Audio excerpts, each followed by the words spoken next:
সেনা কর্মকর্তা সিপাহীরা যারা ফিরে গেলেন তাদেরকে কিন্তু সবাইকে রিটায়ারমেন্টে করিয়ে দেওয়া হলো। 96,000 তাদেরকে কিন্তু অবসরে পাঠাই দেওয়া হলো। আর আমরা যারা যুদ্ধের সঙ্গে যুক্ত না, এমনকি যুদ্ধের বিরোধী অবস্থান গ্রহণ করেছে, সবাইকে গ্রহণ করলাম। মুক্তিযোদ্ধারা, যারা মুক্তিযোদ্ধা সেনাবাহিনী, মুক্তিযুদ্ধে যারা যোগ দিয়েছিলেন তারা ফিরে আসলেন।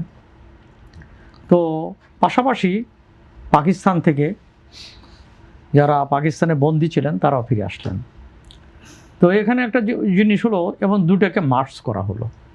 এইটা এক ধরনের সংকট তৈরি হলো। বা এর মধ্যে মুক্তিযোদ্ধারা তো তারা একটা দুটা প্রমোশন পেয়ে গেছেন। তো এইটা নিয়ে একটা দ্বন্দ্ব তৈরি হয়। এই দ্বন্দ্বটা, সেটা উচিত ছিল যে যারা পাকিস্তানি বাহিনীর সঙ্গে ছিল, কিংবা এমনকি দেশের অভ্যন্তরে যারা পাকিস্তানের পক্ষে যুদ্ধ করেছিলেন, তো তারাও কিন্তু রিহ্যাবিলিটেড হলো, তাদেরকেও বাদ দেওয়া হলো না। এইটা আমার মনে হয় একটা চরম ভুল সিদ্ধান্ত ছিল। এই ভুল সিদ্ধান্তের মধ্য দিয়ে একটা দ্বন্দ্ব তৈরি হয়।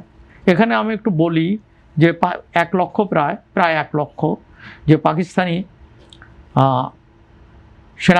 সেনা কর্মকর্তা সিপাহীরা যারা ফিরে গেলেন তাদেরকে কিন্তু সবাইকে রিটায়ারমেন্টে করিয়ে দেওয়া হলো। 96,000 তাদেরকে কিন্তু অবসরে পাঠাই দেওয়া হলো। আর আমরা যারা যুদ্ধের সঙ্গে যুক্ত না, এমনকি যুদ্ধের বিরোধী অবস্থান গ্রহণ করেছে, সবাইকে গ্রহণ করলাম। এইটা একটা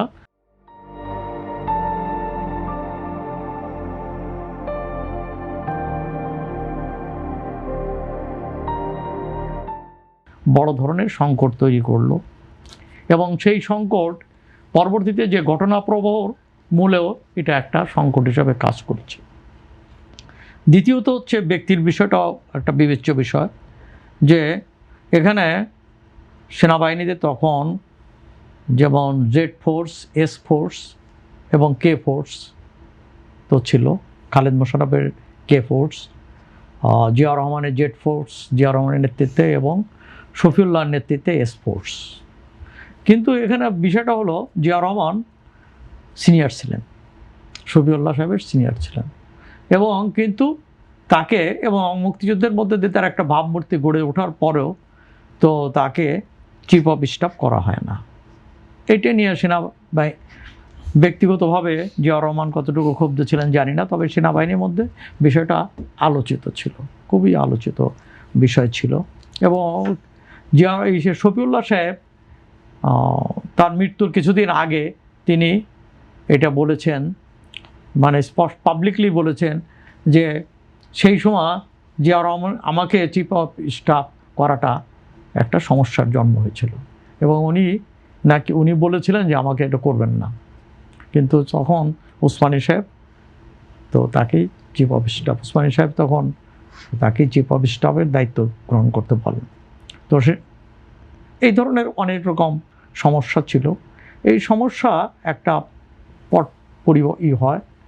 এর মধ্যে তো যে জিনিসটা হয়, যে কতগুলো ঘটনা ঘটে, যেমন সেটাকে খালেদ মোশাররফের নেতৃত্বে প্রথম একটা কূপ হয়, এবং সেই কুটা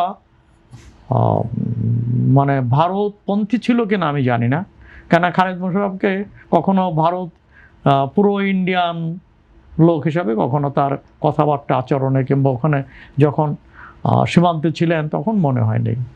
কিন্তু তারপরেও সেই জায়গাটা উনি একটা করলেন।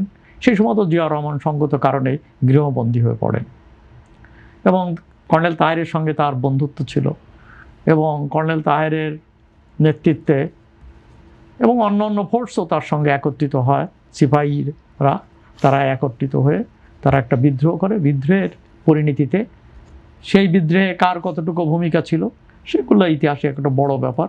এই বিদ্রোহের পরিণতিতে জিয়া রহমান মুক্ত হন, এবং জিয়া রহমান মুক্ত হওয়ার পরে তিনি শৃঙ্খলা ফিরিয়ে আনতে সক্ষম হয়েছিলেন, এবং সেই শৃঙ্খলা ফিরিয়ে আনার ক্ষেত্রে তাকে তো কঠিন পদক্ষেপ নিতে হয়েছিল, এবং প্রতিপক্ষকে দমনের ক্ষেত্রে তিনি যথেষ্ট, এটাকে কি বলবো, যে সে অবস্থান গ্রহণ করেছিলেন, যে দৃঢ় অবস্থান গ্রহণ করেছিলেন, এইটা নিয়ে একটা আলোচনা সমালোচনা রয়েছে।